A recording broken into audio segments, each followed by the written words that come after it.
우리는 지난주에 구원받은 성도에게 일어나는 두 가지 변화를 우리가 주목했습니다.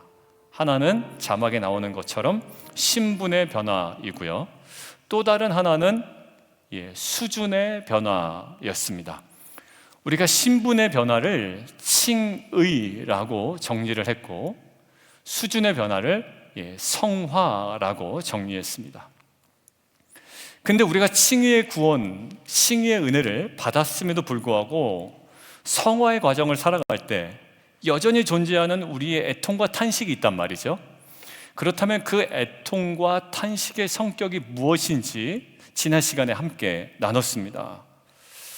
지난주에 함께 나눴던 예화 중에 하나, 딸의 애통함을 보시고 눈물을 보시고 오히려 기뻐하셨던 유기성 목사님의 그 이야기를 여러분들 기억하고 계실 겁니다. 칭의 후에도 여전히 터져나오는 오라 나는 공고한 사람이로다, 나는 비참한 사람이다 라는 탄식은 어떤 탄식이 아니다? 절망의 탄식이 아니라 오히려 하나님의 자녀이기 때문에 죄에 대한 민감성과 거룩에 대한 애통함으로 인한 은혜의 탄식이다 라고 우리가 함께 나눴습니다. 자, 그렇다면 이러한 탄식과 애통함을 가지고 우리가 어떠한 자리로 나아가야 되는지 지난주에 7장 25절의 말씀과 시편의 다음 말씀을 가지고 우리가 첫 관문을 열었죠. 어떤 말씀인가요? 상하고 통회하는 마음을 멸시하지 아니하시는 주님께 나아가는 것이었습니다. 자, 그것에 대한 자세한 이야기가 사실 8장에 오늘부터 기록이 되어 있는 겁니다. 여러분들, 우리도요 사실 칭의 이후에 여전히 영적인 패배감 그리고 여러 가지 정죄감에 시달리는 경우도 있습니다. 사실 엘리야 선지자도 그랬거든요. 바알 선지자 450명, 아세라 선지자 400명, 도합 850대 1의 싸움에서 하늘의 불이 제단을 불사르고 그들을 죽이고 승리한 이후에 승승장구한 게 아니라 이 엘리야가 오히려 그 850대 1의 승리를 거두고 난 다음에 완전 영적인 다운사이드로 빠지게 됩니다. 그런데 그런 엘리야에게 하나님께서 호렙산으로 찾아오시죠. 아합의 아내 이세벨을 통해서 완전 그 독설에 완전히 주눅들었던 이 이세벨,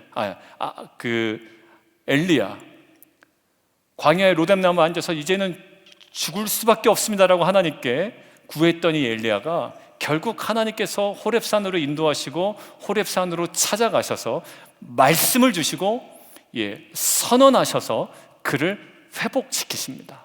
뭐라고요? 말씀하시고 선언하시고. 여러분, 베드로도 마찬가지죠. 예수님의 수제자로 3년을 최선을 다해 섬겼습니다. 근데 결정적인 순간에 이 베드로가 예수님을 3번이나 부인합니다. 나중에 예수님이 부활하셨잖아요. 그럼 부활하셨으면 베드로가 살아나지 않습니까? 그런데 베드로가 오히려 부활하신 예수님의 소식을 들었음에도 여전히 자신이 예전에 가졌던 직업으로 그냥 돌아가 있습니다. 근데 그러한 베드로를 하나님이 그냥 내버려 두지 아니하시고 요한복음 21장에 그 베드로를 찾아오십니다. 그리고 그 베드로에게 말씀하시고 선언하시죠. 그리고 결국 초대교회의 귀한 복음의 증거자로 삼아 버리십니다. 여러분들, 결국 패배감과 정죄함에 있는 자들을 하나님께서 그냥 내버려 두시는 것이 아니라 찾아오셔서 말씀하시고 선언하시는 하나님을 우리는 성경 여러 곳에서 볼 수가 있습니다.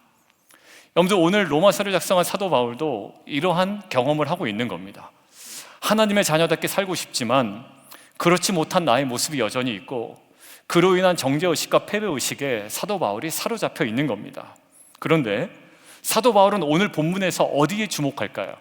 여러분들, 오늘 본문에 성경을 함께 보도록 하겠습니다. 오늘 8장에 사도 바울이 주목하는 것이 하나 있습니다. 어디냐면 생명의 성령의 법입니다. 뭐에 비견되는? 죄와 사망의 법과 싸워 이기는 생명의 성령의 법입니다. 여러분들 여기서 이야기하는 법이 뭘까요?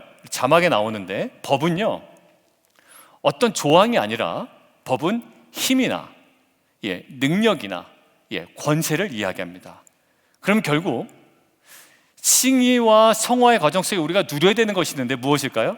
성령의 힘과 능력과 권세라는 거예요.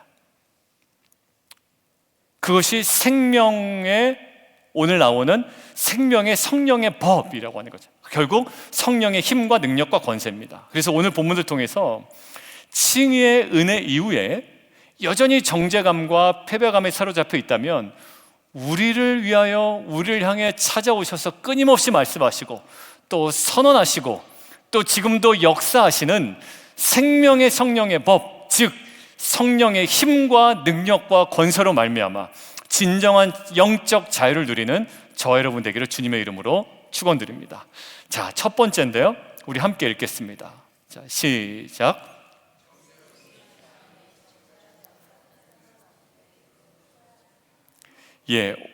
그리스도 예수 안에 정죄함이 없다는 선언 앞에 믿음으로 서야 됩니다. 오늘 본문 8장 1절과 2절 우리 자막을 통해서 함께 봉독하도록 하겠습니다. 시작. 그러므로 이제 그리스도 예수 안에 있는 자에게는 결코 정죄함이 없나니 이는 그리스도 예수 안에 있는 생명의 성령의 법이 죄와 사망의 법에서 너를 해방하였습니다. 여러분들 8장의 시작이 무엇으로 되어 있나요? 그러므로 라고 되어 있습니다. 여러분들 만약 7장이 그저 탄식으로 끝났다면 오늘 정죄함이 없다라는 이 내용과 연결시키기 위해서 8장의 시작을 어떤 접속사로 사용해야 될까요? 7장은 탄식, 8장은 정죄함이 없다라는 선언. 자, 그렇다면 탄식으로 끝났다면 8장의 시작을 어떤 접속사로 시작을 해야 될까요? 그러나로 시작되죠. 이런 탄식이 있지만 그러나 너에게는 정죄함이 없다라고 대하는 것이 논리적으로 맞습니다. 그런데 오늘 그러나를 사용하지 않냐고 어떤 접속사? 그러므로. 자, 결국 뭐냐면 이미 7장 25절에 전환이 이루어졌습니다. 어떤 전환이요? 주 예수 그리스도로 말미암아 누구께 감사한다? 하나님께 감사한다 라고 25절에 우리가 지난주에 나눴죠. 이미 전환이 이루어졌기 때문에 8장 1절은 이제 결론으로 무엇으로? 그러므로 라고 하나 덧붙이는 거죠. 그럼 왜 감사할까요? 자, 그 내용이 8장 1절부터 기록되어 있는 겁니다. 자, 이 느낌이 어떤 느낌이냐면 여러분들 읽어서 이해되지 않는 내용이 없는데 8장 1절의 내용이 느낌이 어떤 느낌이냐면 이런 느낌이에요. 누군가 응급실에 갑자기 실려갔습니다. 그런데 사경을 헤매고 있는 겁니다. 자, 그러면 이 사경을 헤매고 있는 이 응급실의 환자의 가족들은 응급실 앞에서 노심초사 응급실의 문이 열리기만을 기다릴 겁니다. 그런데 응급실이 드디어 열리고 문이 열리고 의사가 나옵니다. 그리고 의사는 가장 중요한 한마디를 먼저 할 거예요. 어떤 이야기를 하게 할까요? 환자가 살아났습니다라는 거예요. 여러분들 살아났다라는 이야기를 먼저 이야기하게 됩니다. 어떻게 해서 살아났냐는 이야기를 먼저 얘기하지 않아요. 문이 열리고 환자의 가족들이 목 빠지게 기다리며 무엇 먼저 물어볼까요? 죽었습니까? 살았습니까? 어떻게 됐습니까? 라고 물어보죠. 그러면 의사는요, 제가 어떠한 조치를 했고 어떠한 조치를 했는데 이것이 지금 미국이나 서구 사회에서는 지금 유행하는 치료 방법이고 쓸데없는 소리죠. 무엇부터 이야기가 됩니까? 살았습니다 라고 이야기하는 거예요. 그러고 나서 무엇을 얘기합니까? 그러고 나서야 어떻게 살아나게 되었는지를 차후에 설명하게 될 겁니다. 자, 오늘 본문 구성이 그렇게 되어 있어요. 가장 중요한 선언을 어디다 해버립니까? 애통해하는 10년 가운데 오라 나라는 공고한 사람이다, 비참한 사람이다 라고 이야기하는 이 분위기 속에 가장 중요한 선언을 1절과 2절에 해버린 겁니다. 어떤 두 가지요? 정죄함이 없다라는 거야. 어떻게 없다? 결코 없다. 뭐 어떻게 됐는지는 나중에 설명할 거예요. 아무튼 그리스도 예수 안에 있으면 결코 정죄함 없다. 그리고 또 하나, 너희는 죄에서 해방되었다라는 거예요. 그리고 3, 4절을 통해서 그것이 왜 가능해졌는지를 설명하는 겁니다. 그런데 왜 가능해졌는지를 설명하는 그 본문 3, 4절을 보니까 여러분들 하나 눈으로 한번 보시죠. 그 근거를 쓰기 위한 이유, 명분, 모든 것들이 연약한 우리에게 있지 아니하고 모두 누구에게 있다? 하나님께 있더란 말이에요. 그러니까 우리가 정죄함이 없다, 해방되었다라고 할 때 내가 뭘 해서도 아니고, 내가 온전한 공덕을 쌓아서도 아니고, 나의 선행이 차곡차곡 정립이 되어서도 아니며, 전적인 나에게 정죄함이 없는 이유와 근거가 누구에게 있다? 하나님께 있다라고 3, 4절에 이야기합니다. 결국 죄에 대한 정죄함이 없도록, 그리고 죄와 사망에 대하여 해방이 되도록 하나님께서 예수 그리스도의 죽음을 통하여 그렇게 해버리셨다라는 거예요. 자, 결국 정죄함이 없다라는 이 선언은 우리의 선행의 결과로 얻어진 것이 아니고, 그리고 우리의 노력으로도 얻어질 수 있는 것도 아닙니다. 오직 무엇을?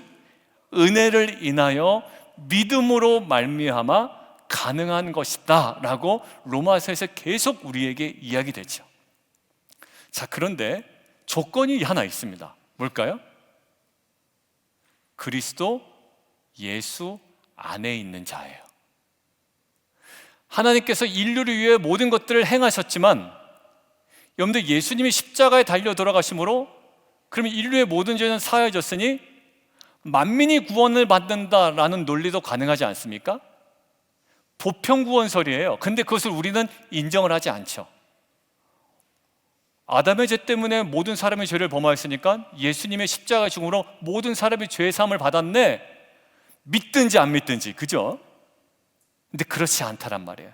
뭐가? 그리스도 예수 안에 있는 자. 여러분들, 그래서 이제 이게 왜 은혜가 되냐면 고린도전서 12장 3절에 됩니다. 왜냐하면 우리가 영접하지 않은 자에게는 이것이 전혀 은혜로 느껴지지도 않을 뿐더러 그들에게 은혜로 역사하지도 않았습니다. 근데 이게 왜 우리에게 은혜가 되어 정죄함이 없다라고 이야기하고 해방되었다라고 얘기하냐면 바로 이것 때문이에요. 고린도전서 13장 함께 읽습니다. 시작.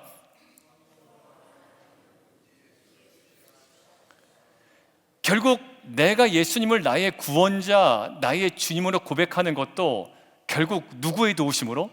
성령의 도우심이 역사한 것인 줄 믿습니다. 그러니까 저 사람이 안 믿은 것, 내가 믿은 것, 내가 탁월해서 믿은 것이 아니라 이것마저도 성령의 역사하심으로 내가 예수 그리스도를 나의 구원자, 주인으로 시인하게 되었다라는 것. 이것이 뭘까요? 이게 성령을 통한 우리에게 주어주시는 은혜입니다. 그러니까 결국 칭의의 과정 속에서도 누구는 일하셨다? 성령은 끊임없이 우리의 마음 가운데 역사하셨다라는 거예요.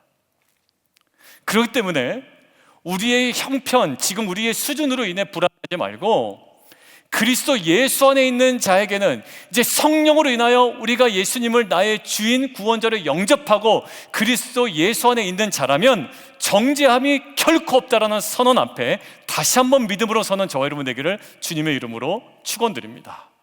어떻게 없다? 결코 없다.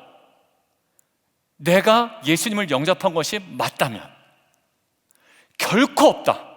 있을 수도 없다. 이제는 정죄함이 다시금 우리 안에 역사할 여지가 아예 사라져 버렸다라는 거예요. 실패하고 흔들리고 심지어 넘어져도 우리가 예수 안에 있다면 이 정죄함은 결코 다시 우리에게 역사할 수 없음을 우리는 믿습니다. 여러분들, 이 은혜로 인하여 평생토록 정죄함이 없는 이 자유함으로 살아가는 저와 여러분 되기를 주님의 이름으로 축원드립니다. 자, 그렇다면 이것도 우리가 좀 잘 알고 있었던 거예요. 우리로 하여금 예수를 주라 시인하도록 하는 분 누구? 성령 하나님. 그래서 평생토록 정죄함 없는 죄와 사망에서 해방된 영적으로 자유한 삶을 살아가도록 하는 이 성령님의 역사가 이제 두 번째, 우리 안에 어떻게 일하시는지. 자, 두 번째입니다. 함께 읽겠습니다. 시작. 자, 오늘 본문 5절에서 6절까지 함께 봉독하겠습니다. 시작. 자, 함께 봉독할까요? 시작. 따르는 자는 육신의 일을, 영을 따르는 자는 영의 일을 생각하나니 육신의 생각은 사망이요 영의 생각은 생명과 평안이니라. 여러분들 지금 방금 읽은 본문을 보면 제가 부탁을 드려서 표시를 해놨는데 반복되는 단어가 있습니다. 어떤 단어일까요? 예, 생각이라는 단어이죠. 좀 지금 노란색으로 표시가 되어 있고 밑줄이 그어져 있습니다. 여러분들 육신을 따르는 자는 어떻게 된다고요? 육신의 일을 생각하게 된대요. 그리고 그 육신의 생각은 결국은 무엇이 된다? 예, 사망이 된다라고 이야기를 합니다. 자, 그런데 성령을 따르는 자는 뭐를 생각한다? 영의 일을 생각한다라는 거예요. 근데 그리고 영의 생각에 결국은 무엇으로 갑니까? 예, 생명과 평안으로 간대요. 여러분, 사람에게 있어서 생각은 매우 중요합니다. 굉장한 파워를 갖고 있습니다. 어떤 생각을 갖고 있냐에 따라 죽을 수도 있고 살 수도 있습니다. 1950년대 실제로 있었던 일인데 영국 컨테이너 운반선 한 척이 화물을 양육하기 위해서 스코틀랜드의 한 항구에 이제 닻을 내리게 됩니다.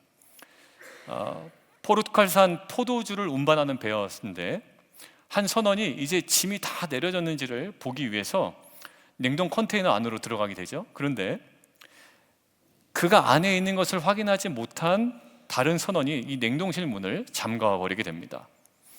안에 있던 이 선원이 불이 나게 힘을 다해 벽을 두드리지만 아무도 그 소리를 듣지 못합니다. 결국 그 배는 다시 원래 출발했던 포르투갈 향해 다시 떠나게 되죠. 근데 냉동실 안에 식량은 충분했습니다. 근데 선원은 자기가 오래 버틸지 못할 줄을 감지를 했는지 이 냉기가 자기의 코와 손가락과 발가락을 얼리고 온몸을 마비시키는 모든 과정을 벽에다가 하나하나 적어 내려가게 됩니다. 리스본에 이제 이 배가 도착을 하게 됩니다. 냉동 컨테이너의 문을 열었던 이 선장이 죽어있는 선원을 발견하게 되는데 선장은 벽에 빼곡하게 적혀있는 이 고통스러운 일기를 읽게 됩니다. 그런데 놀라운 것은 그게 아니라 컨테이너 안의 온도가 섭씨 18도에서 19도 남짓했다라는 거예요. 그러니까 지금 화물이 들어있지 않기 때문에 스코틀랜드에서 지금 리스본으로 돌아오는 항해 동안 냉동장치가 작동이 되었다 안 되었다? 실제로 작동이 되지 않았던 거였어요. 그러니까 18도면 그냥 서늘한 정도이지 사실 사람이 죽을 정도는 아니었죠. 그런데 결국 이 선원을 죽음으로 이끈 것이 무엇이었을까요? 컨테이너의 온도가 아니었습니다. 컨테이너의 장치가 작동되고 있다는 잘못된 확신과 생각이 이 선원을 죽음으로 이끌고 간 거죠.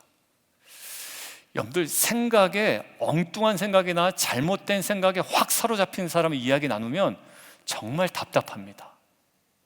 누군가의 이야기에 완전히 생각이 사로잡힌 것. 그러니까 요즘은 이제 가스라이팅을 당한다고 그러죠. 그런 사람들을 보면 정말 불쌍합니다. 그런 사람들한테는 섣불리 가스라이팅 당한다고 이야기해서도 안 된다고 이야기합니다. 누군가의 막 이야기에 거기에 완전히 잠식당하고 어디가? 생각이 잠식당한 거죠. 여러분들 이거는요 정말 이단에도 빠지고요 말도 안 되는 논리에도 빠지고요 말도 안 되는 소식에도 빠지고요 이것은 생각이 완전히 그의 인생을 사로잡아 버립니다. 여러분들 결국 이 잘못된 생각과 확신이 이 선원을 죽음으로 이끌어 버리죠. 세계적으로 희귀한 질병 중에 하나인데요 여러분들 자막에 나오는 코타르 증후군이라고 있습니다. 이 코타르 증후군이 다른 말로 시체 증후군이라고 얘기합니다. 자신을 무엇으로 여긴다? 죽은 시체로 여긴다라는 거예요.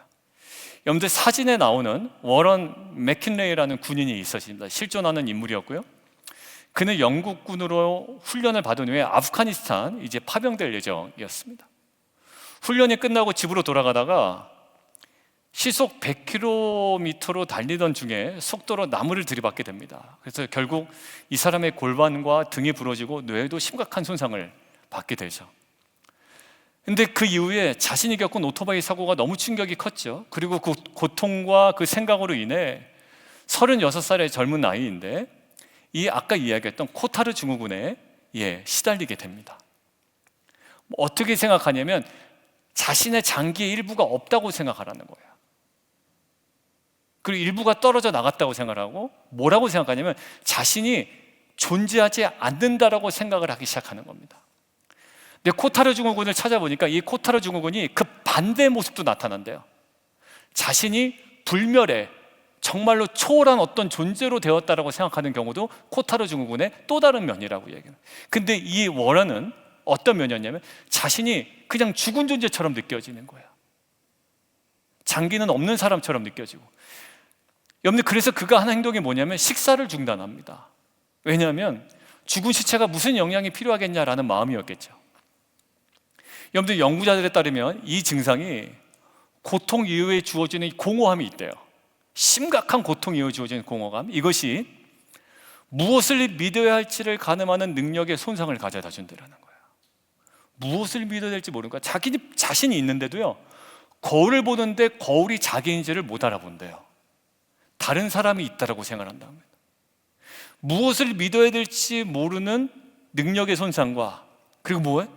스스로 자책하는 성향이 결합되면서 코타르 증후군으로 있다라는 거예요. 여러분들, BBC 뉴스를 보니까 저 사람이 결국 회복이 됩니다. 회복이 돼요. 일상으로 들어가게 되고 가족들과 함께 정상적인 생활을 할 수 있게 돼요. 여러분들, 만약에 그가 사망하게 되었다면 그는 왜 사망하게 된 걸까요? 오토바이 사고로 사망한 것이 아니라 생각이 병들어서 사망하게 된 겁니다. 끝까지 자신을 죽은 존재로 알고, 끝까지 나는 무능력한 존재인 줄 알고, 끝까지 나는 정죄함을 얻는 존재인 줄 알고, 끝까지 나는 성화의 삶을 못 살아가는 그저 그런 존재를 알고 그렇게 살다가 결국 그 생각 때문에 죽어가는 것이지, 실제로 실존하는 교통사고 때문에 그 사람 죽지 않았습니다. 우리의 신앙생활에서도 이것들을 묵상하는데 우리의 생각을 관리하는 것은 매우 중요하다는 생각이 들었습니다. 여러분들, 요한복음 13장 2절의 말씀도요, 우리의 생각이 얼마나 중요한지 이렇게 표현합니다. 같이 한번 읽겠습니다. 시작.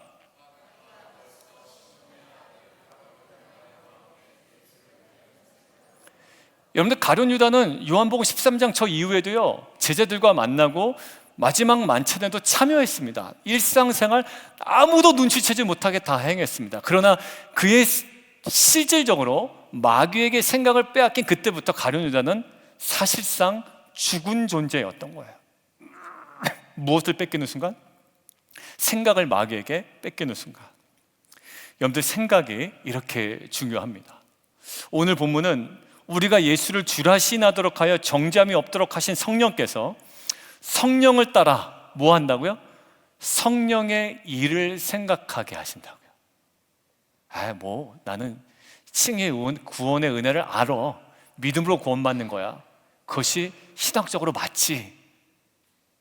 이 상태로 머물러 있는 것이 아니라 줄곧 어떻게 해요? 그거를 입으로 시인하도록 만든 성령 하나님을 따라 성령의 생각을 하며 결국 그 지점은 생명과 평안으로 우리를 이끌어 간다라는 거예요.